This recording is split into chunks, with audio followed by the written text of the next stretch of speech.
for the slightly delayed start. And welcome everyone to the meeting. The meeting is going to be live streamed for the public, as I just confirmed, and will be uploaded after the meeting, together with the decision notice detailing the decisions taken at the meeting. If necessary, the press and public will be asked to leave the proceedings after the public business if there's a need to. So if I can move to apologies for absence, which received from Councillor Woodley, and for lateness from Deputy Mayor Bramble, and the rest of us are here. There's been no items of urgent business notified, so we have set out on the agenda. Are there any interests that members need to declare?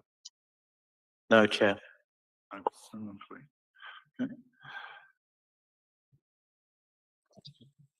So, if we move to the unrestricted minutes of the meeting on the 13th of March, I won't go through them, but can I ask if they're agreed as a true record?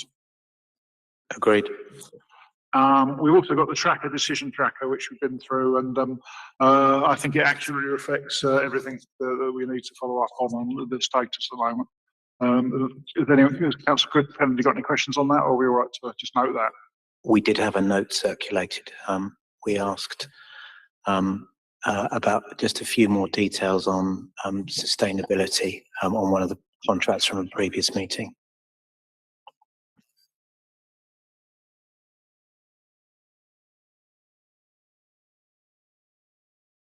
Note that then.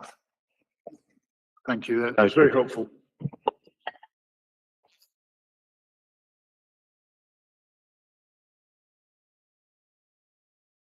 I'll push that button now. Item 7, which is the London Fields Lido teaching pool appointment of a works contractor. And I think Julie Simpson is going to introduce the report. So, Simpson, and welcome. Oh, okay. Thank you, Chair.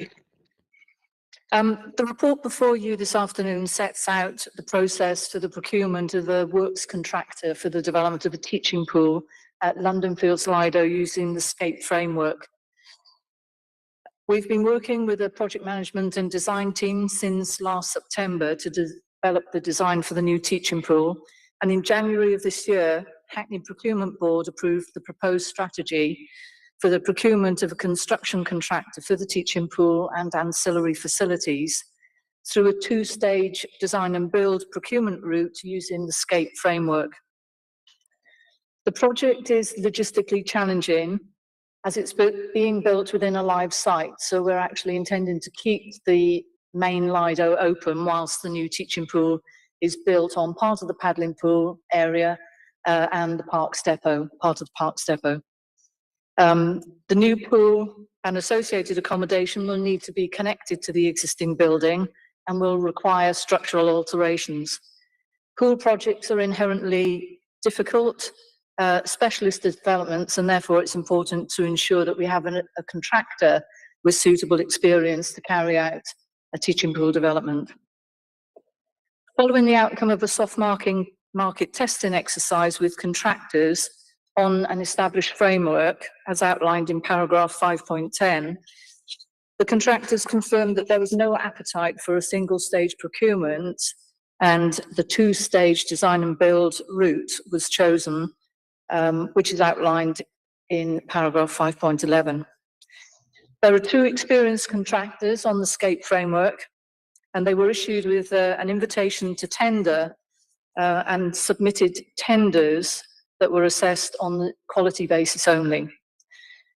We also invited them to carry out a post-tender presentation, and details of that are outlined in paragraph 5.2 and in the exempt Appendix A. Paragraph 5.13 outlines the details the contractors were required to submit as part of their tender, and the tender evaluation process is set out in paragraph 9. The recommendation and reasons for appointing the preferred contractor are detailed in paragraph 10, and further information is contained within the exempt Appendix A. And finally, paragraphs 5.15 to 5.17 sets out the SCAPE process after the appointment of the preferred contractor has been approved. Thank you, Chair. Thank you very much. Yeah, there's a very welcome set of proposals here for what I think will be a really well used and important facility. So, Councillor Kennedy. Thank you. Yes, obviously, really exciting project, and one of the things that we as politicians were elected on, because it was in our manifesto, and it's really lovely to see it coming to fruition. I thought the paper was very good, all makes sense, but I have got a couple of questions. That is, this project budget split. So 3.9 is construction cost, and the whole budget is 4.5. So that's all the associated planning and management, is it, the extra 6? And then my second question is, I don't quite understand what were the complications that meant we couldn't do design and build all in one go, and that we had to do it as a two-stage design and build rather than a single stage, which was reported at 5.9 as the preferred route. Thank you, Chair. Would you like to go back? Yep. Thank you, Chair. I'll answer the budget split question, and then Stephen will explain about the soft market testing and the response from the contractors. The budget is split between fees, consultants' fees for the project management and design team, additional surveys and studies, so ground investigations, arboricultural surveys, drainage surveys, etc. So all of that work forms part of that budget. Then there's the construction cost, and then the total budget of 4.5 includes contingency as well, so client contingency.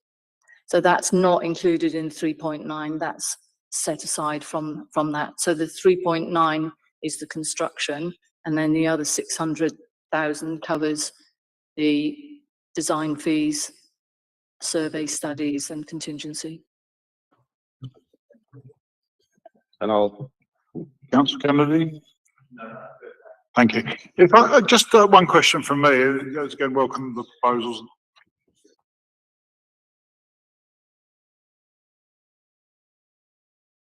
Well, my apology.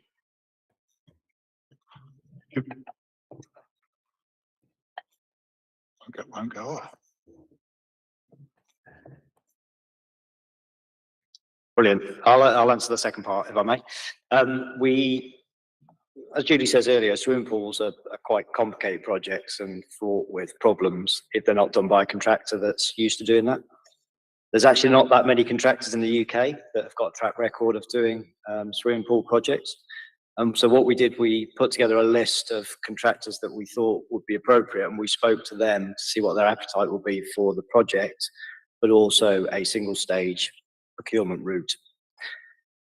The appetite was there, but not for the single stage procurement route. The market at the moment is so buoyant at the moment. The contractors are fairly picky about what work they do, particularly where it's a higher risk project, which a swimming pool is. So on the back of that, we looked to the two-stage procurement route, which would be something that the market was more interested in. There are few frameworks that have also got contractors of the right caliber that are capable of doing a swimming pool. The SCAPE framework is one of those frameworks, and the contractors on it, again, have that track record and experience, and they had both, interestingly, when we did the soft market testing, both of them had expressed an interest when we were talking to them about whether a single stage approach would be appropriate. And so because of the lack of demand on a single stage and the need to have a good quality contractor that was capable of doing a pool, that's why the two-stage procurement route was put forward, and the SCAPE specifically because of the experience of the contractors on there. Thank you. Thank you. Yeah, I don't know if you're aware of the next item on the agenda is about our successful bid on decarbonisation of heating commercial buildings. It includes sort of state-of-the-art stuff for warming up London Lido, and clearly. Can I just ask a question about, I mean, there's a bit in the report about procuring green, but if you just say a little bit more about how you will integrate that with those works as well, and how bring the benefits both going forward. Yes, thank you, Chair. The original scheme, before we knew whether or not the funding application was successful, was actually progressing with air source heat pumps.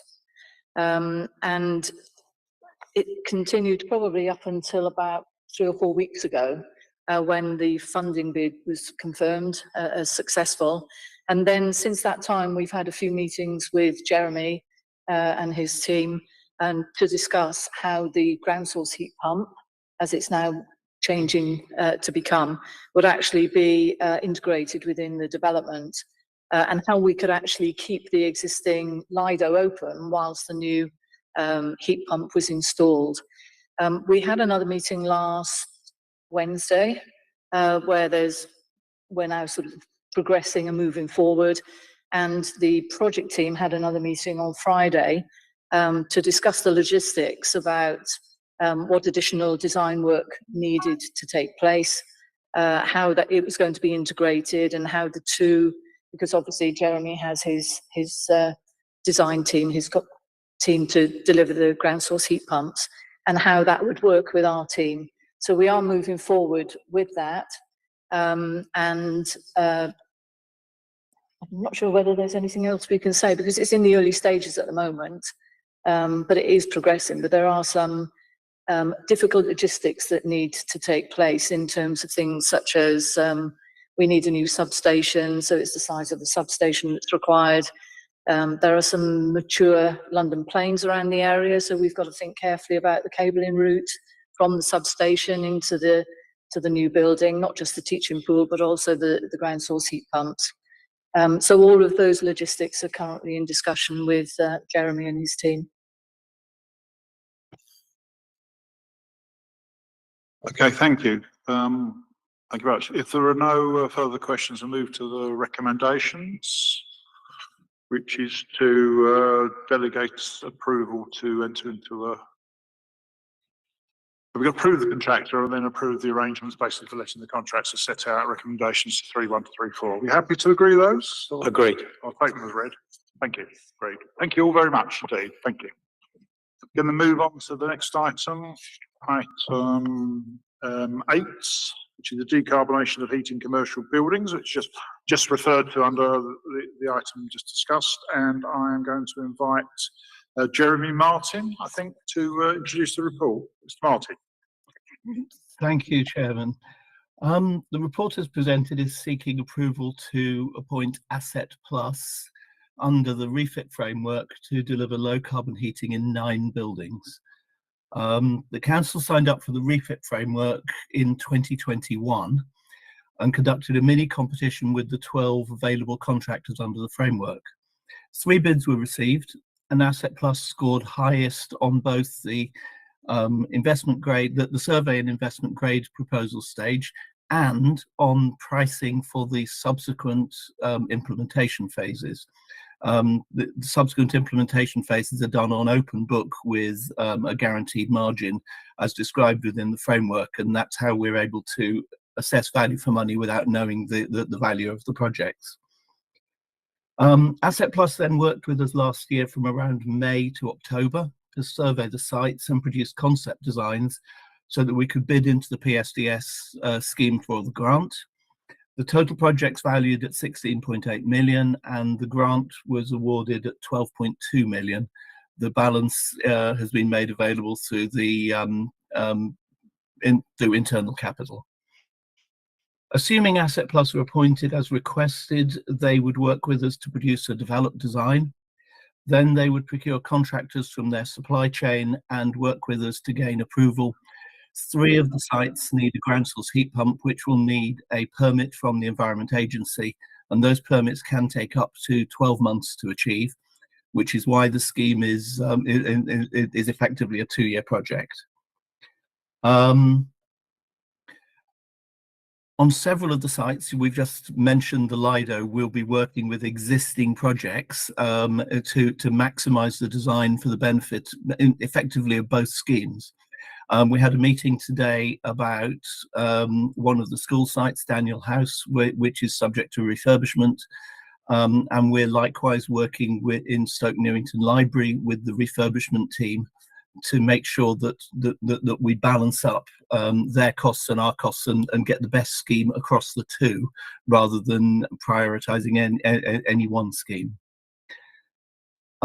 So basically, we're seeking approval to appoint Asset Plus, and happy to take any questions. Thank you very much. The first thing that I've got to say is to congratulate the officers, the cabinet members involved in the huge amount of work, and first of all, the successful bid, which is really great news that we've got £12 million in the public sector decarbonisation scheme. So that was a fantastic piece of work. Thanks for that, and also in putting together all these proposals to actually put them into action. So we thank you all for that. So, and then, so I'll first of all ask Councillor Kennedy if he has any questions. Councillor Kennedy? I'd echo your congratulations to all the officers involved. It's brilliant bringing in that much government money into the borough. I don't quite understand enough about why ground source is so much more expensive than air source, but I do note that I didn't write down where in the report that it said that ground source can be really useful in terms of heat networks, but I do note that this old leisure centre and the Stoke Newington Town Hall and Library complex are not that far away from each other, but are listed as two separate projects. And it'd be good to understand the sort of geography that a ground source heat pump network could cover, and why there isn't one big bit of kit that could do both of them. That probably might require a little bit of technical and a little bit of educating me, but I'd be interested to understand that. Thank you, Chair. Right, yes, there's quite a lot in that question. Firstly, ground source has a number of advantages, particularly in London, where we're able to access the aquifer immediately below London. And down there we have water that's pretty well all year round at about 15 degrees. That's why we need Environment Agency permission to go down in there. We're therefore able to bring that water up at ambient at 15 degrees, take it into the heat pump and lift it to the temperature we need for the site. The three sites, Stoke Newington, London Lido and Clissold, actually they're all reasonably close together, but the distances would probably be too much to operate just with one machine. It would be possible to put in a very big energy centre and then pick up multiple sites, but that would be a project that would be too big for this grant scheme. We would have to go for the Green Heat Network Fund, which is somewhat less generous. So what we're trying to do is make the best of the funding schemes that are available, provide for large systems which can then be expanded when we want to do heat networks, and be able to pick up other buildings. So around Clissold we have Daniel House, we have the school opposite the high school, we have some nearby housing which I believe is a housing association rather than our own housing, and just down the road there are quite a few other council properties. The same works with Stoke Newington coming in the opposite direction. And so by linking them up, we can effectively create a multi-nodal heat network. Rather than just having one big source, we can have multiple sources, which gives us advantages of resilience and being able to feed heat in at different points, which also helps us with heat distribution. I'm trying not to go too technical and too deep with too many of these things. Is that sufficient to answer your question? Yeah, and I will now add the word multinodal to my understanding of heat pumps. Thank you. Anything else, Gareth? No.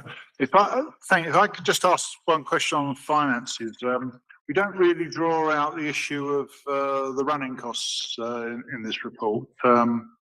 And I remember I've been told many years ago that the 80% of any costs of any project are on its ongoing management and maintenance. And I'm guessing there's quite a lot of new technology involved in this and stuff that we're not certain about. How confident are we that we've got a sort of plan in place that will be able to keep it in well-maintained state going forward, and we'll be on top of all of that. I'm guessing there will also be savings in running costs because of the nature of the energy bills, because of the nature of the plant. Okay, once again, there's quite a lot in that question. Let me start first with the energy bills. We will be using about a third of the energy, but because we're moving from gas to electricity, which is 3 times the price, there will be effectively no savings in cost for the energy, but there's a very big carbon saving. So we're effectively displacing 8 million kilowatts of gas with 1.6 million kilowatts of electricity. In terms of maintenance, we have quite old equipment in most of these sites, which is coming up for repairs and needs servicing. The servicing costs for the new equipment will be broadly similar to the servicing costs from the old equipment, and therefore we see that as broadly cost neutral. But obviously, by getting a grant, we're effectively providing for, the grant is covering the extra cost of low carbon, and our contribution is effectively what would have been the cost of replacing it for on a like-for-like basis. So we expect the running costs to be broadly neutral. The ground source, however, should last longer than the equivalent boiler systems or air source, which is one of the other advantages of them.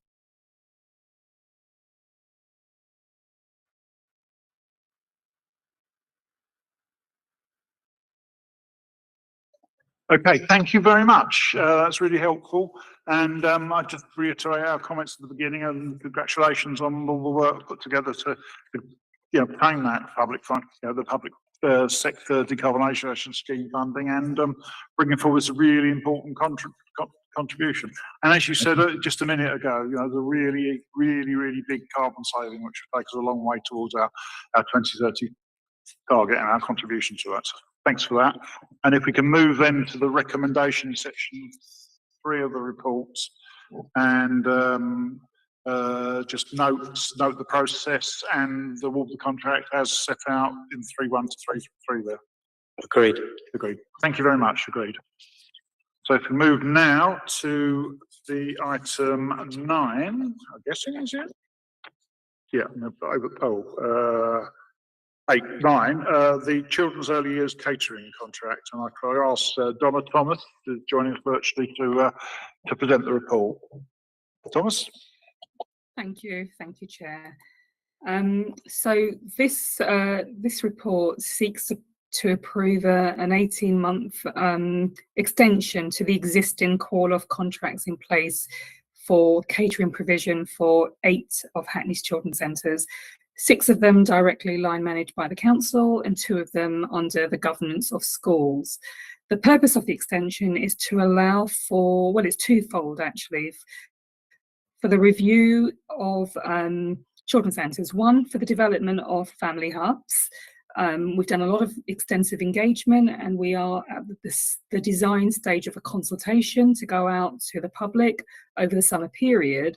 And alongside this, parallel to the development of the family hubs, is also the review of the childcare provision within the existing children's centres.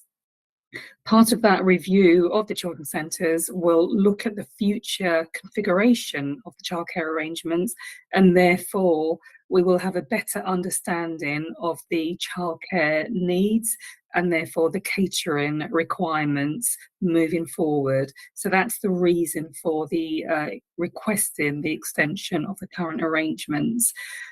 We had started a consultation earlier in 2021, but that consultation got aborted, hence why this actual framework has been rolled over twice already. We were hoping that we would have already been in a position to understand the needs moving forward of our children's centres, of the family hubs, and therefore the catering responsibilities that we would need. But we've not been able to ascertain that yet, and we won't until probably spring at the earliest. So we will enter the Children's Centre consultation, the Family Hub consultation in the summer period. We'll have another consultation following the review of the childcare in the autumn at the earliest, and therefore by next April we'll be in a better position to really understand what we want a new catering contract to look like and for how many childcare provision also. The report notes the legal comments of a potential risk of challenge from alternative providers. So I'd just like to note that the council has not been approached over the last year by alternative providers in relation to any intention the council has to tender. The original open tender opportunity only attracted 3 responses, including the incumbents. We often have difficulties in finding providers that are actually wanting to tender because they see the early years contract as quite a small contract in relation to or in comparison to school contracts. The current contract, catering framework agreement, was procured by Hackney Education in 2016 until 2020. So it has since been extended for the reasons that I cited earlier, and we're seeking another 18-month extension. I think I'm going to stop there unless there are any questions that councillors would like to ask. Thank you very, very much. Welcome Deputy Mayor Bramble to the meeting, first of all, and then ask if members have any questions. Councillor Kennedy. Yeah, I've got one that I think probably is to the Director of Procurement. That's just about how much consideration, because we're recommended at 13.2 by the Director of Legal to consider in the decision matters that are raised about us rolling this contract over again and laying us open to possible challenge. But from what Donna has just told us, I'm reasonably convinced that we're okay on that front. But when your Director of Legal has said you should consider that, is taking that reassurance from Donna enough for us to be considered to have considered it? That's my first question. And then my second question, Donna, thank you for mentioning the other proposed options. And I note in your report at 5.1.3, you explain why insourcing here wasn't appropriate, but you give us some assurance that as part of the ongoing consultation, you are really seriously considering that. And obviously, as an insourcing committee, it's good for us to read that. And I just wonder how concrete the options for insourcing can be that you sort of like lay before the public as you go out to that consultation. Thank you. Okay, can I first start, Deputy Mayor Bramble ask a question in a minute. Should we deal with this one first? Or do you want to come in now? Deputy Mayor Bramble. I've had to come in now, Chair. Thank you. I also thought about the point Councillor Kennedy mentioned about if the work had to roll over.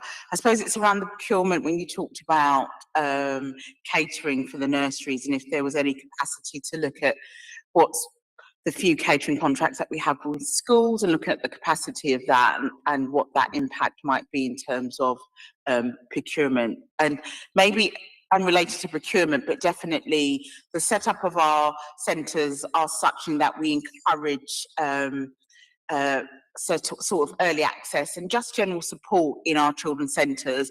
Has any of that made it easier, I think, to embed the work we're going to be doing around family hubs? Thank you. Now, shall I first bring in Mr. Deloria in relation to the first part of Councillor Kennedy's question? Thank you, Chair, and thank you, Councillor Kennedy. I think the Director of Legal and I will discuss this issue and the risk associated with extending this contract. I think we have mainly 2 options.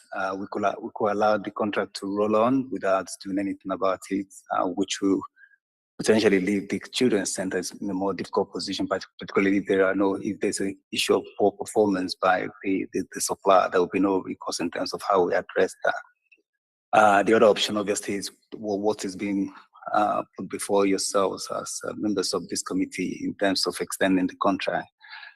I think it's right that legal colleagues flag that to you as a risk, and it is a risk we're aware of, but it's not something that it's not manageable in terms of the risk.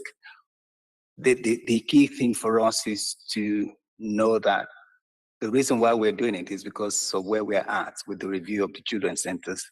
And what we're saying to the market is that we're not intentionally circumventing the rules. What we're doing here is to allow there to be continuity of service provision for the children's centers.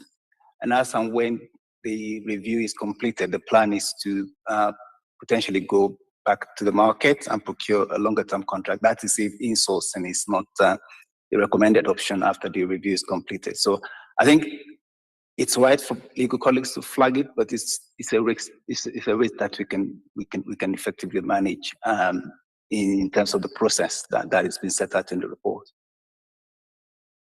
Thank you.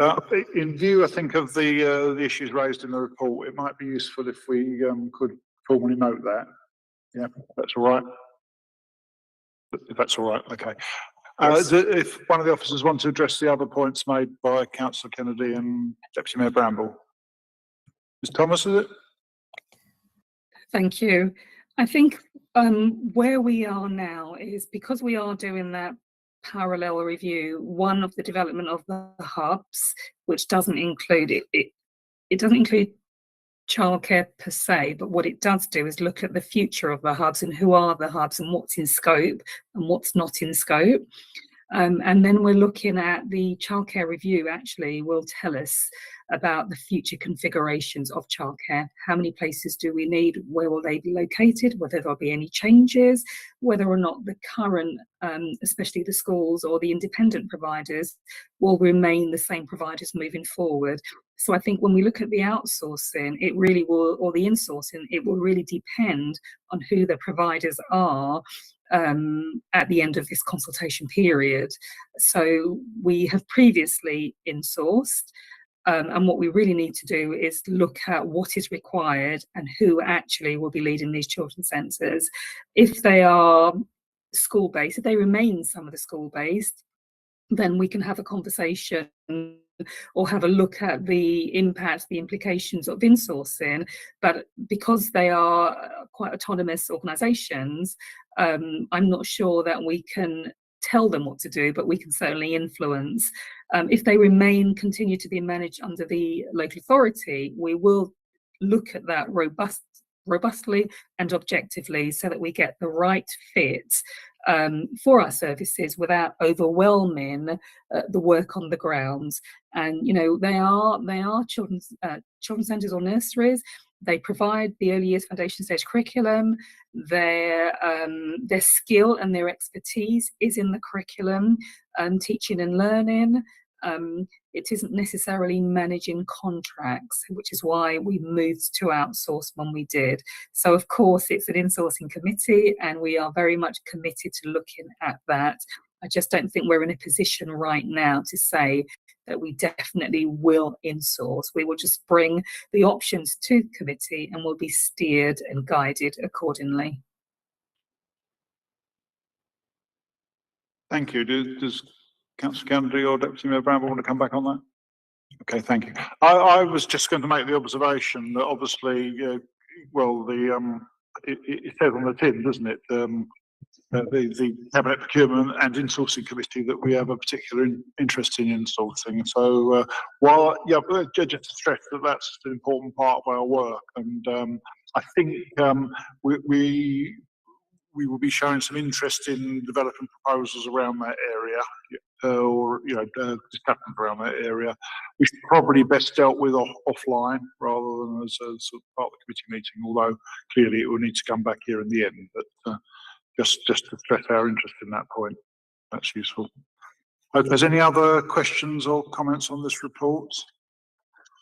Can we thank the officers for putting it all together and move to the recommendation in section 2, unusually, that we agree the extension of the contract. We agree that.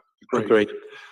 Thank you very much. There are no exempt minutes this time to consider, either, so I'm not proposing to move into the exempt section. I'm not aware of any other business. And note that the next meeting is on the 5th of June at normal time of 5 p.m. So thank you all for your attendance. Thank you, Chair.